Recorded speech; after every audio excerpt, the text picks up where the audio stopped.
48-yard touchdown. He got that ball inside the pylon. No one is better in the NFL at taking plays that look dead and turning them into touchdowns than Lamar Jackson. Third quarter, Ravens open up the quarter by marching down the field and punching it in here with J.K. Dobbins. And that set the tone, really, for the second half. That 4-yard touchdown, Ravens lead 17-10. And the Ravens defense came to play against the guy that had 2,000 yards, against the guy that could be the MVP, against the guy that has back-to-back rushing titles. Here, late the third quarter, they're in the red zone. And this defense stopped Derrick Henry. And then on 3rd and goal, they get to Ryan Tannehill. Makes a great play just to get the ball to Henry. But they go nowhere. They settle for a field goal. Derrick Henry only 40 yards on 18 carries. It's still a game, though. 2-minute warning. Ryan Tannehill a chance to march him down the field. He doesn't. Receiver falls down, and Marcus Peters comes up with it. Marcus Peters with the interception to basically seal this, and then he's going to go. Oh, you guys remember when they played back during the regular season, right? And Vrabel's yelling and Harbaugh's yelling, yep, all at midfield. I said they sealed it. They still needed this from Lamar. And watch Lamar sliding. Lamar Jackson ran for a $136. Ravens win on the road. Ravens finally get Lamar that playoff victory. I knew, we had the capability of doing that. But, there's going to always be no naysayers, no matter what. So it's just one game at a time. I appreciate the win. Hard-fought team victory. They played great as well. Tennessee played a pretty good game, on both sides of the ball. But I'm grateful for the win. That's all God. There was a lot of attention on it. That's how it works. We understand that's the nature of it. That's really not the main point, I don't think. But it's a team game. And I felt like our guys all played well, and they were just happy for him. It's something that he won't have to talk about in the future, and that's a meaningful thing. It sucks to be in his position at times that when you lose, it's all his fault. It's nobody else's fault. It wasn't, the defense's fault. It's always Lamar's fault. And when you win, it's usually him as well. So it's great when it's on the winning side because, he does, amazing things. But it sucks when, he can play his heart out and some other guys can fall short. I know it's a team game, but it seems like whenever it's a loss, it's always just his fault. I'm super proud of him. Just, get that monkey off his back. Now we could just try to build on it and keep going. Huge for Lamar Jackson to win that game. I also think huge for the Ravens just to beat the Titans after the Titans knocked them out last year.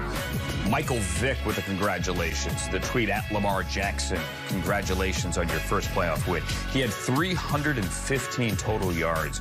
He had that touchdown, which really changed everything. I think, Tom Pelissero, you were at that game. Lamar Jackson rewrote the narrative yesterday, and that was a massive victory on the road. Andrew, the Titans came in with a very clear game plan on defense. I talked about this before the game. They were going to pack everything inside, dare the Ravens to run to the perimeter, and to try to make Lamar throw the ball outside the numbers. And in a lot of ways, it worked. When they're down 10-0 early, it seemed like they had no answers. The Titans were using some of these old-school 3-4, almost 4-4 type of fronts just to jam up those gaps, not let the Ravens run downhill on them.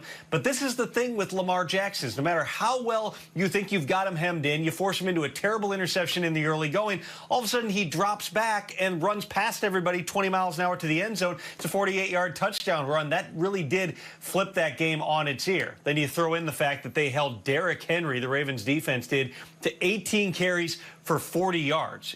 Going into that game, you would have thought there was no chance with the way Henry was running that would be possible. But really, they dominated up front for a good chunk of that game. They never allowed the Titans to get the running game going, which impacts everything else that they try to do. Outside of a couple of shots that they took to A.J. Brown and the tight ends making some plays, there just weren't a lot of sparks for the Titans on offense. So an overall team win for the Ravens that, of course, gives Lamar a big one in the win column himself. Yeah, it's a huge victory for them. And the idea, hey, let's make Lamar throw outside the numbers. That's not new. That's what you always want to do. That is his weakness. But it only lasts for so long. And once he breaks you with that scramble for the touchdown, I think it gets to the other team's heads as well, because you realize he always has that ability to do it. And the Ravens also have the ability to, I think, kind of rub it in the Titans' face a little bit, too, with that celebration in midfield. What'd they say about that? Well, the Ravens said the right things all week about the incident back in November where the Titans had broken things down on the logo. John Harbaugh and Mike Vrabel got into it, but Marcus Peters picks off that ball, and there was no question that everybody on the sideline knew this is our moment. We are going to the logo. Now, the funny part of it is the fact that there's still like 1:45 left in the game. The Titans had 3 timeouts. The game was not over, so they took a penalty there that really could have hurt them if they didn't pick up another first down. But I thought it was interesting when I spoke to Calais Campbell after the game, and initially he kind of pled ignorance there, said, hey, I was just following my teammates. I said, Calais, you've been around. You knew exactly what was going on. He said, listen, respect is earned. Respect is earned. In other words, they felt like the Titans had disrespected them back in November, so they were not going to let the opportunity go to say, listen, we've earned this. We earned this in the postseason. They also didn't shake hands after the game, which is unorthodox, though. When you're the team that's moving on in the playoffs, maybe not the worst idea in the COVID environment either. Yeah, Lamar ran right to the tunnel, actually, with time left on the clock. And Tom, great job on that interview. I sent it to some of our producers. Maybe we play it later because Calais is the nicest guy in the world, right? Walter Payton, Man of the Year. And he said all the right things. And you're like, come on, dude. You've been in this league. Come on. And then he kind of was fired up. Of course it meant something. He was fired up, too. He was fired up. Yeah, great interview there and a great win there for the Ravens. Thank you, Tom Bellicero. Playoff weekend of the year. Rams and Packers. The Sean McVay, Matt LaFleur Bowl. Yeah, there are other guys involved as well, like Aaron Rodgers. Bucks and Saints.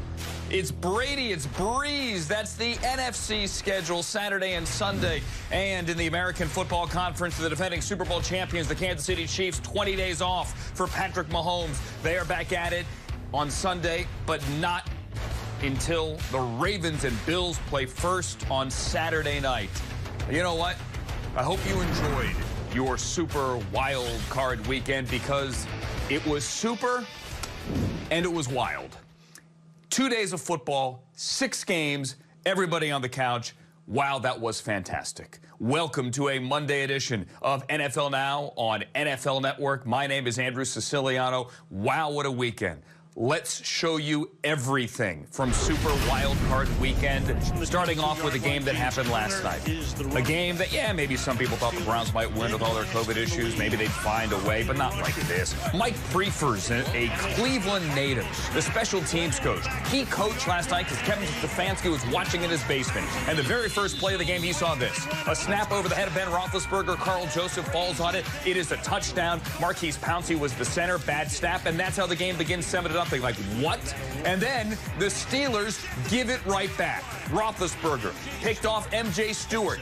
One hand. Short field now for Baker Mayfield. Can they add to that lead after M.J. Stewart gets the turnover chain? And the answer is yes. Mayfield on a 3rd down. Jarvis Landry.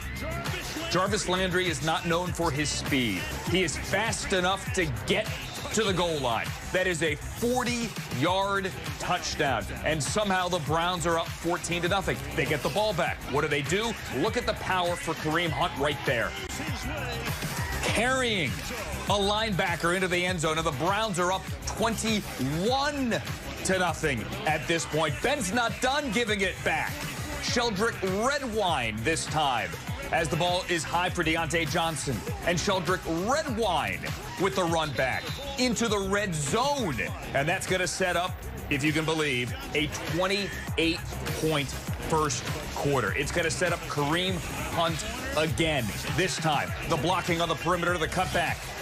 4 first quarter touchdowns. The Browns win 48-37.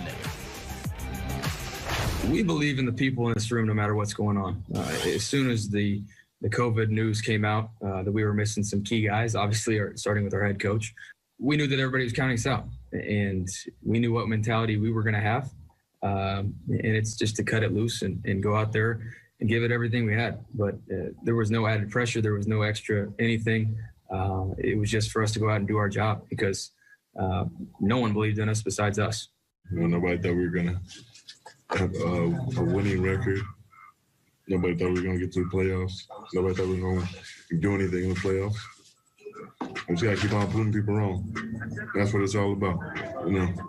don't hold yourself to other people's standards. You know, we know we're trying to live up to, and we're going to keep on getting after it until we can. We're here for a reason. There's a new standard, and I keep talking about it.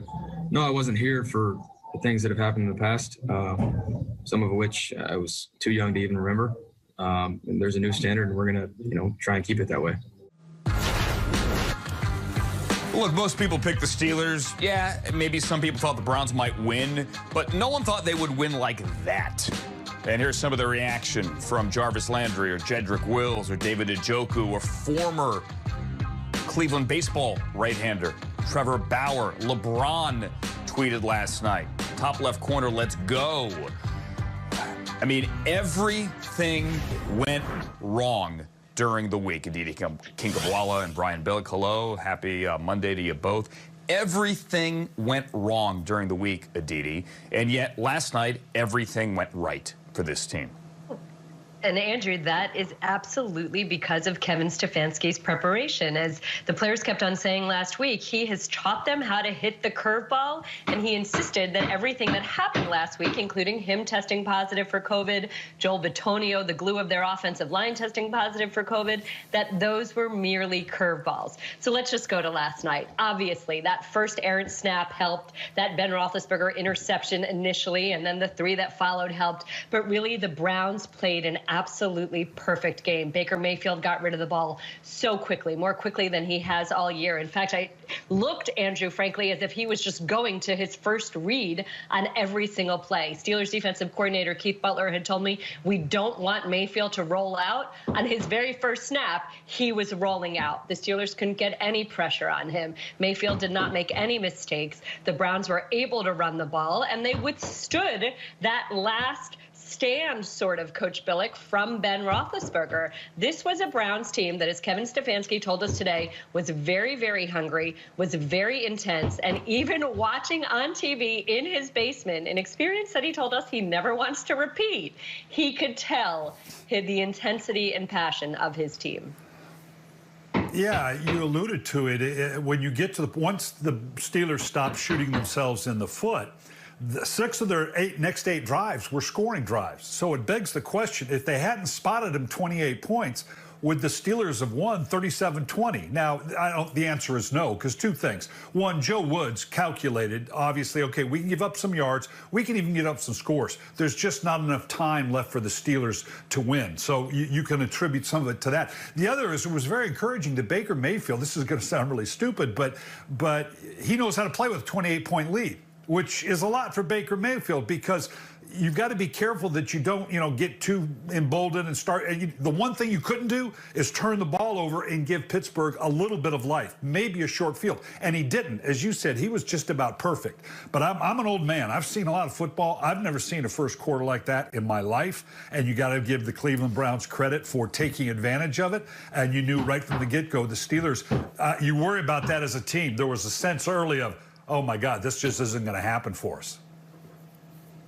Well, one mistake on the first play of the game is bad enough, but then it just kept snowballing. And then 28-0, Coach, to your point, how does anyone deal with this on either side? I mean, because you knew Ben was going to march him up and down the field. He threw for 500 yards. And considering the comeback in 2002, the last time they had a playoff game there when the Browns blew a 14-point lead with 5 minutes to go, the Cleveland fan kept going, uh-oh, here we go, but they held off the entire time, and they were able to put it away at the end. I should say, by the way, this is NFL Now, brought to you by Truist, all right? So let's do that. Now let's turn to the Steelers side of things, because they just didn't seem like themselves. And here's the reaction from their locker room. We didn't do enough. We didn't position them in enough good circumstances. We didn't make enough plays, particularly in the critical moments. We were a group that died on the vine. It wasn't good enough, when you lose a game like this. You can look back and evaluate all you want on the season and how you did during this game and that game and runs and stretches. I mean, at some point we'll look back on the whole thing, but, when it doesn't end the way you want it to, you're always going to feel some kind of way, like you came short or, it's your fault.